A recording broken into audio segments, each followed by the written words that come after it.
Olá, esse é o vídeo de demonstração do projeto em si. Então, basicamente, todo o projeto em si começa pela main, obviamente, né? Temos nossos inclusos padrões, temos inclusos de arquivos.headers que eu usei para dividir um pouco o código, porque ele ficou tanto grande. E aqui nós temos nossa primeira coisa, o cardápio. O objetivo do programa é basicamente um cardápio dinâmico, onde nós podemos adicionar e remover os o que é vendido e alterar e editar seus nomes e seus textos. Então, basicamente, nós temos a Struct Cardápio.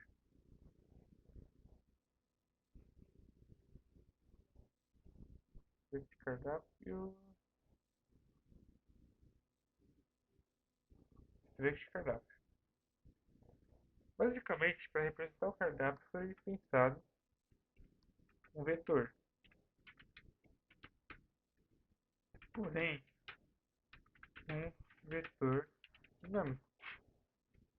Um vetor dinâmico em que ele tem o seu tamanho alterado de acordo com o necessário.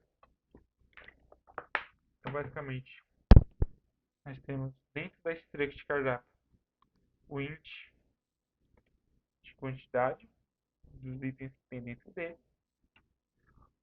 Aqui tem um ponteiro de card item, basicamente é os itens de cardápio. Mas basicamente o card item ele é o item em si. No caso, ele vai ter as informações nome e preço. E esse ponteiro significa basicamente que é um array. Ele vai receber um ponteiro de um array. Ah, porque eu não declarei que era um array especificamente aqui? Nós vamos ver isso mais tarde. E aqui foram variáveis que eu usei na criação para poder organizar minhas ideias. Então, basicamente, nós vamos para a função criar cardápio. Que vai criar a instância de cardápio dentro da função main. Basicamente, nós criamos CDP, CDP ponto cap, CDP quantidade, ou seja, a quantidade é basicamente quantos itens do cardápio começa, que começa, a princípio, com zero, obviamente, e o CDP itens aqui entra porque eu não declarei um vetor e um ponteiro. Porque para poder fazer a alocação dinâmica, nós usamos a função malloc. Então, basicamente, ele vai retornar um ponteiro de card item. Aí nós temos o tamanho de espaço na memória que um card item que a struct usa, multiplicado por 5, que é basicamente quantos itens nós fazemos inicialmente a nosso cardápio caber, certo? Então, esse cap é teto, é tipo o máximo que ele pode ter. O tamanho é para quantas itens foram alocados na memória. E aqui nós usamos um malloc para retornar um ponteiro do cardápio. Por que nós fazemos isso? Porque quando nós criamos o cardápio dentro dessa função, basicamente, quando acabar a função, essa variável vai ser morta, vai ser terminada, vai ser liberada na memória.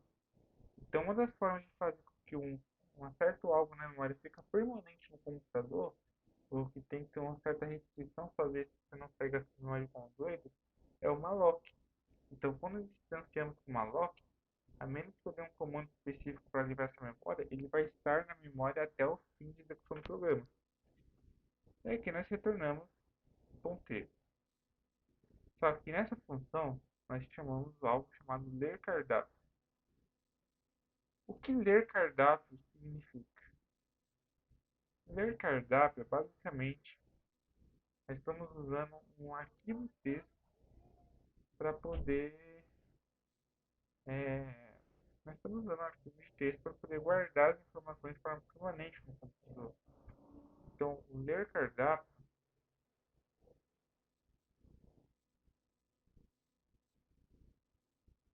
ver cardápio.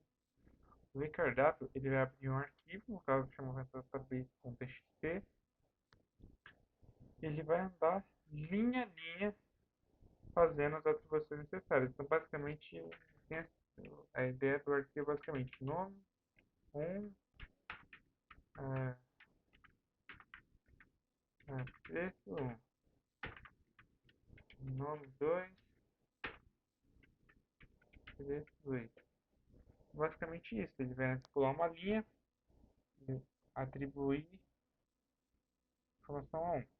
Então, por exemplo, basicamente é isso que ele faz, ele vai adicionando itens. Então ele cria uma estrela de cardápio item com base nessas informações e vai adicionando no cardápio. Então, nós podemos ver aqui.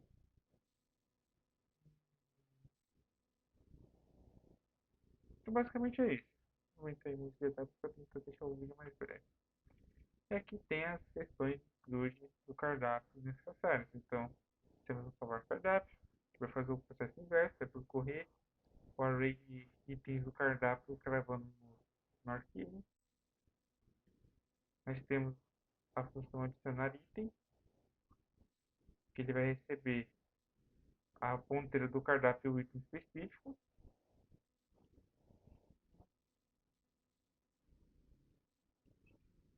Aqui, se a quantidade, se não, aqui ele dá praticamente checando se a quantidade com o quanto cabe. Se for, ele vai fazer uma realocação de memória. Então, basicamente, ele vai criar um novo ponteiro para guardar os itens, usando uma lock. Só que aí, ele vai fazer para guardar o dobro. Então, se na primeira instância guarda 5, nessa ele vai guardar para 10. Uma próxima, se precisar, ele vai fazer para guardar 20. Ele copia o array de 1 do ponteiro anterior para esse. Aí ele passa para o CDB itens, ele passa um novo ponteiro.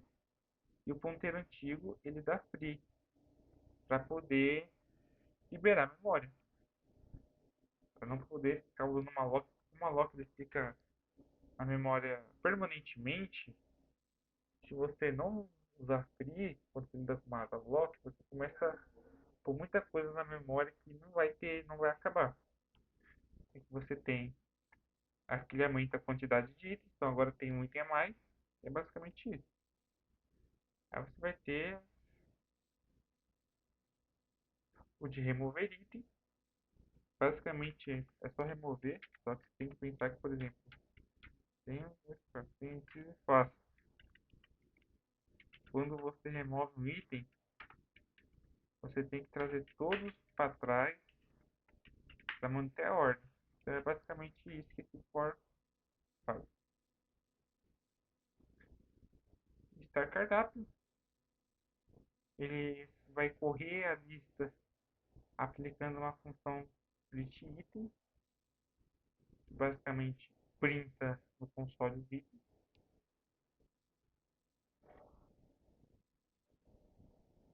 É basicamente isso. Basicamente isso.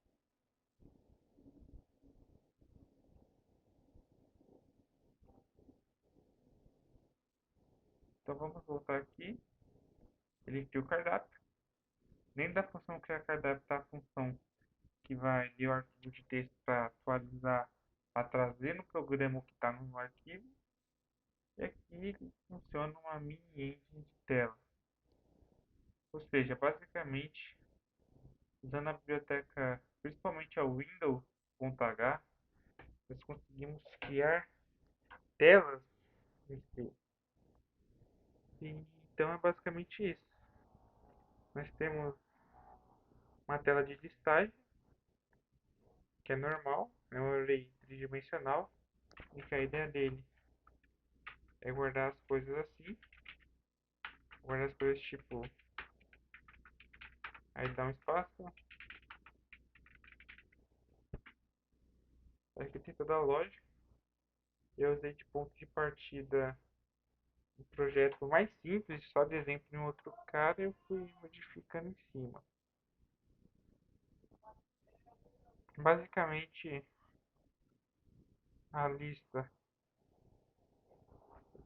Não em cima. Cadê o outro exemplo? Por exemplo, essa tela serve vários parâmetros. Um deles é o ponto inicial, é a lista em si. E aqui nós trabalhamos com um array tridimensional.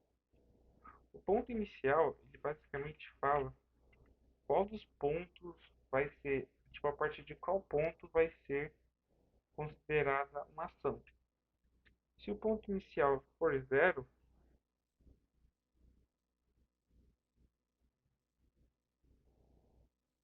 ele simplesmente retorna, mas se não for, se tiver algum ponto que se espera alguma ação, ele vai ele vai dar um get para poder ler a tecla apertada.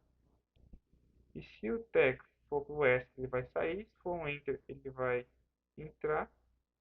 E se for ou o direcional para cima ou para baixo, ele vai ir para cima e para baixo. Aí basicamente você vai ter uma variável OPC, em que é qual opção está selecionada na hora. Basicamente assim você consegue criar um mini menu. Aí tem duas variações dele. E a partir dessa função, menu e lista, eu crio as telas. Então, eu tenho uma tela de adicionar prato. Então, eu crio uma matriz com as opções necessárias. Aqui aí eu vou, dentro da mesma operação, eu vou pondo várias telas de acordo com a etapa. Então, eu digito o nome, digito o preço, mostro o que aconteceu. Tem uma tela de listar.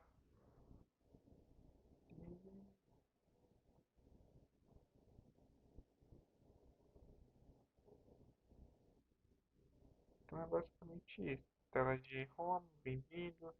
Tem as opções principais. Adicionar prato. A tela de detalhes do item permite nós acessarmos a opção de editar o nome do item, o preço ou de apagá-lo. Então, basicamente, essa é a ideia do programa. Vou dar uma pequena demonstração de como ele funciona para ficar mais didático. E uma vez eu vou deixar também o link do código do GitHub para se caso for de interesse é, ler, ver o que está acontecendo aqui. Eu criei uma função também formatar preço. O preço é guardado como int, então basicamente ele converte o texto. Ele pega o texto, na verdade, já convertido, ele reposiciona os números, como nós podemos ver nesse for, nesse if, e a partir daqui ele acrescenta caracteres para deixar mais legível. Eu vou pôr um execute aqui, e aqui nós podemos ver o funcionamento do nosso programa. Nós podemos adicionar um prato. Vou adicionar, por exemplo, estrogonofe. O texto eu vou 18 contos. O preço aqui a gente pede para ser tratado em centavos. Então nós trabalhamos com int. Item adicionado com sucesso. Dá uma breve descrição do item. Quando nós listamos, nós aparecemos no nosso item. Nós podemos editar os itens já salvos. Então, por exemplo, vou digitar um novo preço.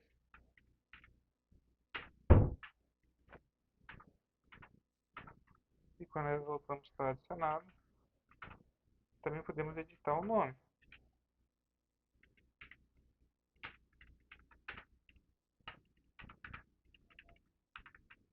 Nós podemos deletar algo.